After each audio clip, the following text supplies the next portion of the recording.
The sea was restless, churning beneath a sky streaked with gold and gray as a longship carved its path through icy waters. Its hull creaked with the weight of iron weapons, wooden shields, and restless ambition. The prow, shaped like a fearsome dragon, seemed to roar at the waves, a symbol of the men it carried, the Vikings. These seafarers, both feared and admired, would leave an indelible mark on history, not merely as raiders, but as traders, explorers, and settlers who ventured farther than any of their contemporaries dared. How did a scattered group of Scandinavian warriors come to dominate the seas and influence the course of civilizations from Europe to the edges of North America?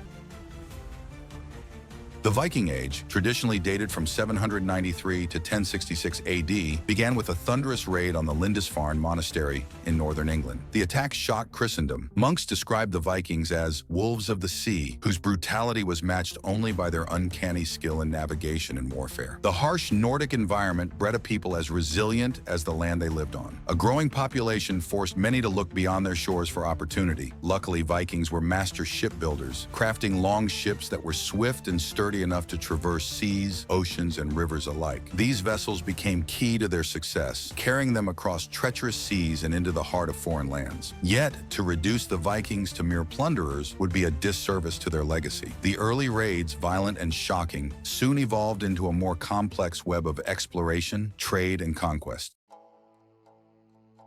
The Varangians were legendary Norse adventurers, conquerors, and merchants who carved their names into the heart of Eastern Europe during the 9th and 10th centuries. Emerging from the rugged lands of Scandinavia, these fierce seafarers set their sights on the vast rivers and untamed territories stretching from the Baltic to the Black and Caspian Seas. With their unmatched courage, cunning, and mastery of the longship, the Varangians transformed the course of history in the East, forging powerful connections between the northern world and the ancient empires of Byzantium and the Caliphates. The Varangians turned the river systems of Eastern Europe, the Dnieper, Volga, and Don, into arteries of trade, conquest, and exploration. Their sleek, long ships glided through dense forests and treacherous rapids, carrying treasures of the north, amber, and slaves to the glittering markets of Constantinople and Baghdad. In return, they brought back silks, spices, and silver, fueling the economies of their distant homelands and the lands they came to rule. According to the primary chronicle, a key source on the early history of the Rus, the foundation began when Slavic and Finnic tribes invited the Varangians to rule over them to bring order to the region. In 862 CE, the Varangian leader Rurik and his followers were said to have settled in the city of Ladoga and later moved to Novgorod, establishing control over the surrounding area. Rurik's rule marked the beginning of the Rurikid dynasty, which would dominate the region for centuries, laying the groundwork for what would later become the Russian state.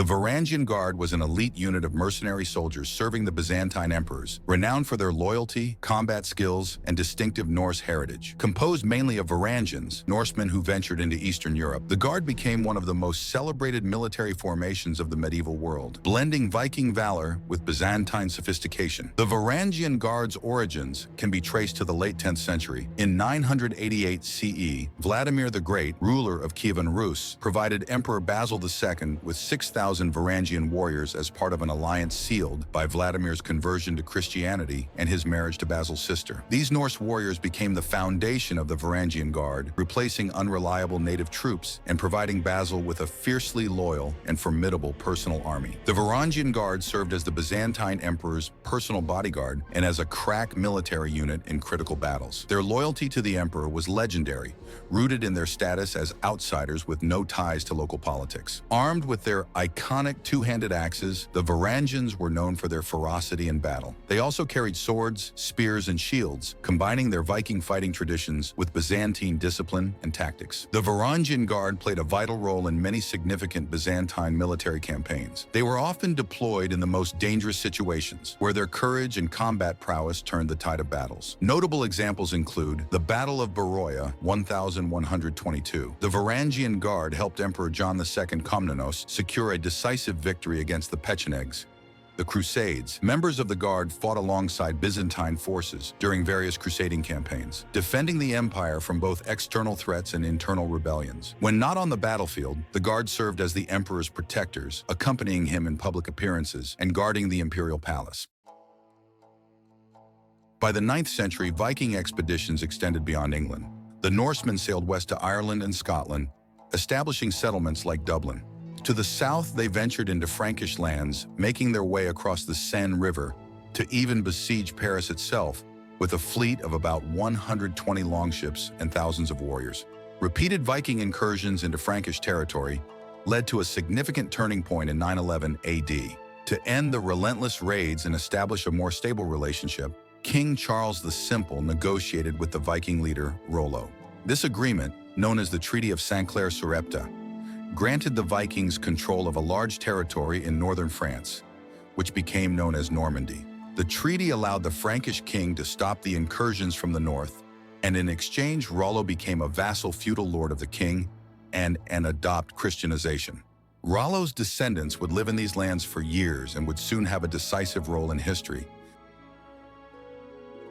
The Norse sagas tell a captivating story of exploration and settlement, where bold adventurers pushed the boundaries of the known world. Among these figures were Eric the Red, the founder of Greenland, and his son, Leif Erikson, credited with being the first European to set foot on North America nearly 500 years before Christopher Columbus. Eric Thorvaldsson, better known as Eric the Red, was born in Norway around 950 DC. His fiery temper earned him the nickname the Red, referring to both his red hair and his fierce disposition. After his family was exiled from Norway due to his father's crimes, Eric grew up in Iceland. However, his own violent clashes led to another exile, pushing him further west. In the late 980s, Eric set sail into uncharted waters and discovered a vast, icy landmass he called Greenland, a name deliberately chosen to attract settlers. He established two main Norse settlements, the Eastern Settlement and the Western Settlement, both located on Greenland's southern coast. Eric's leadership and charisma drew many Norse families to this remote land, where they adapted to harsh conditions by farming and hunting. Eric's bold move westward set the stage for the even more daring expeditions led by his son, Leif Erikson. Born around 970 AD in Iceland, Leif Erikson inherited his father's adventurous spirit. Around the year 1000 AD,